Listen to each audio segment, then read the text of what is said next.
Hello, this is Pogue Marine FBS, and today I'm going to be talking about joining the military and the mistakes I've seen. What qualifies me for this?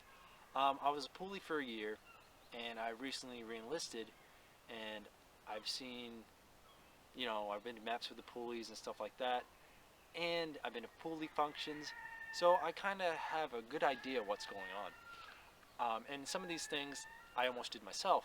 So let me get into what is wrong with you guys. There is nothing wrong with your recruiter. Your recruiter's doing his job. Show him some respect. If you guys write nasty comments in the bottom, I'm deleting them. I am having none of that crap on my page. I don't believe in disrespect. I do believe in opinion, but do it respectfully, all right? So it's all about you. You're the one that makes a decision. You're the one that signs the paper. So it is your fault, not the recruiter.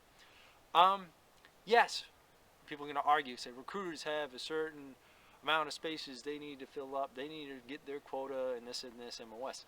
They do. That's correct. But they're not going to force it on you. Yes, they may mention it a few times, try to get you to change your mind, because if they're getting you to change your mind, you probably don't know what MOS you want to begin with. You might be like, oh, I want to be a combat engineer. Oh, I want to play in the Marine Corps band. Oh, I want to be a grunt. It's like, come there with, I'm not saying don't think about the other MOSs. Come there saying, I want this MOS. And they will try to get you that MOS. If it's closed out, very well, just wait. Because like I said, I was in the DEP program for a year. So I could have waited a long time to get the MOS I wanted. And I actually did get the MOS I wanted, but I'm not going to get into the story. But that's a whole nother video. I'm not going to get into my backstory. So get in there with confidence and say, I want this MOS. I want to be whatever it is you want to be. I'm just going to use Marine as an example. I want to be a Marine, and this is the MOS I want. And if they start questioning you, be like, why do you want that MOS? Just, come prepared before you go to the office. Be like, I want this MOS because it's going to help me when I get out of the Marine Corps, and it's going to be a stepping stone for the success in my life in retirement. Or, something along those lines. So that's the first thing. Pick your MOS before you go. Research, learn about it, and then go. So that's the first thing. Second thing is like I said, it kind of has to do with the first thing. Don't get excited and be like, oh, I want to go now. I want to go now. How am I going to get there going now? Because you're wicked excited. You're pumped up. You're motivated. You want to go to boot camp. And you're like, the recruiter's like, oh, well, if you want to sign an open contract, I can get you in, and you can be whatever you want. He's not lying to you. He's just not telling you the full truth about it. Like, yes, he's telling you the truth, but at the same time, he's kind of not telling the truth because he's not telling you the full story. But you have to ask him to tell you 100% everything about the Marine Corps. You need to research. That's why it kind of goes back to number one, research. So with an open contract, I'll bring that up with number three. But we'll stay on number two. Don't sign an open contract, and don't do something you don't want to do, because they'll be like, oh, if you're combat cook, or let's say mortarman, or whatever it is, and it's not the job you originally wanted, and you can get to boot camp quicker, it's not worth it. Just wait. You're going to be serving at least, well, it matters which contract you get. I've heard of 3-year contracts, which are really rare. Usually I hear 4 to 5-year contracts, matters what MOS. But just pick something. Either way, it's a long time. Pick something you want to do. So don't let them derive you from what you want to do and be like, no. They're just giving you the options. So pick what you want. And don't get excited because you want to go to boot camp early.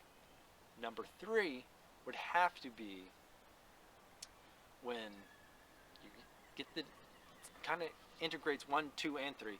The open contract, leaving early, and getting excited. So these things will like warp your mind, and you will be so motivated that it's like, yeah, I want to go now, and don't let it get to you. The open contract. What an open contract is pretty much, well, it is the needs of the Marine Corps, what they need you to do, and what is available. Like I said, the recruiter has got their quota they need to make, and they have the MOSs. Well, there's some MOSs that need to be filled. Guess what? You're going to go on some of those MOSs that are most likely not the best MOSs. Now, right now, there are a few good MOSs out there that are open that do need more people. And that's why I took the PSEP program, and I'm going to be re-enlisting and lap moving into one of those MOSs, hopefully.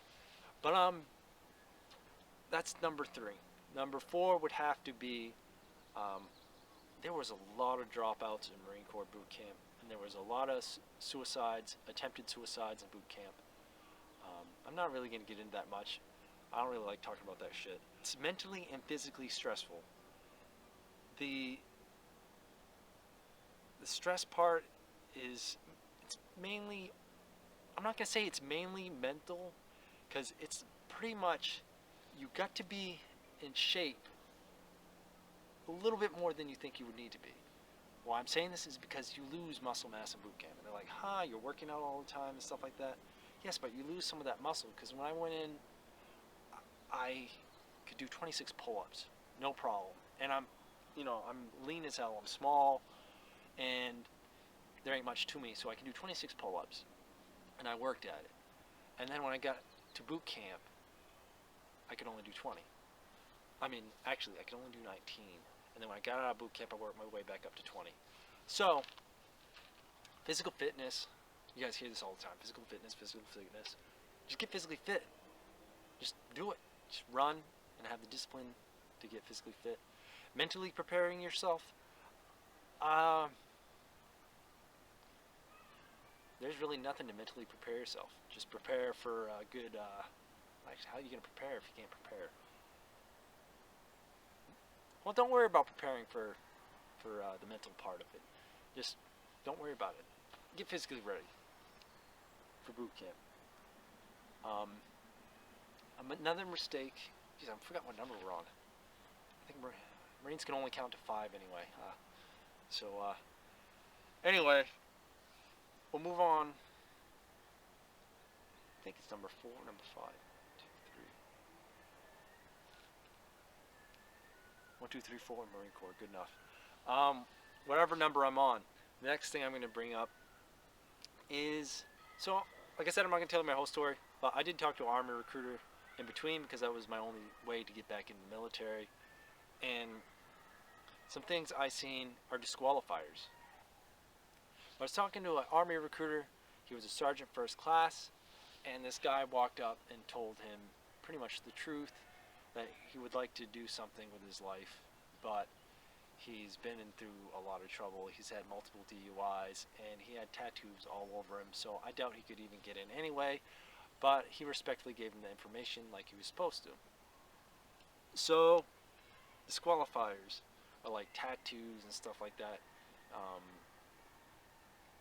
The mistake I see people trying to do is hiding tattoos. Don't hide tattoos. They will find those tattoos when you go to MEPS. What's MEPS? It's a physical it's like a physical processing thing. It's your entry point into the military. It's they pretty much strip you naked down your boxers. They pretty much make you show everything and stuff like that, and they will find those tattoos and they will question you about it. Just like they'll find little nicks and scars and scrapes, and then you're like, oh, I got that. How'd you get that? Oh, I friggin' I tripped and I don't know, scratched myself. Like some stuff you just don't even know. Like I got scars on me that I even reported, that little minor little things they didn't even really care about.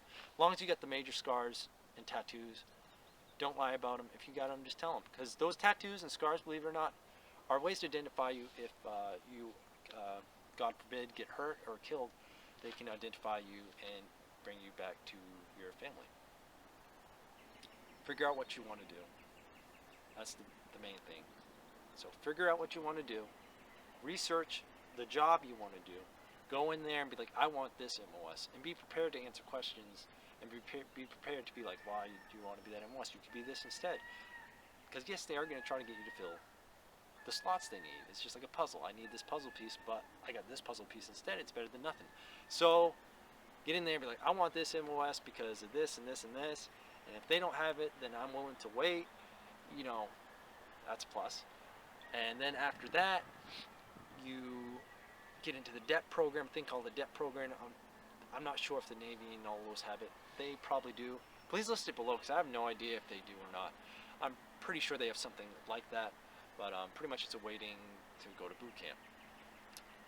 Get into the DEP program, PT all the time, as much as you can. Get physically fit, get ready for that, and make your decision based on what you feel and what you want. That's all you got to do.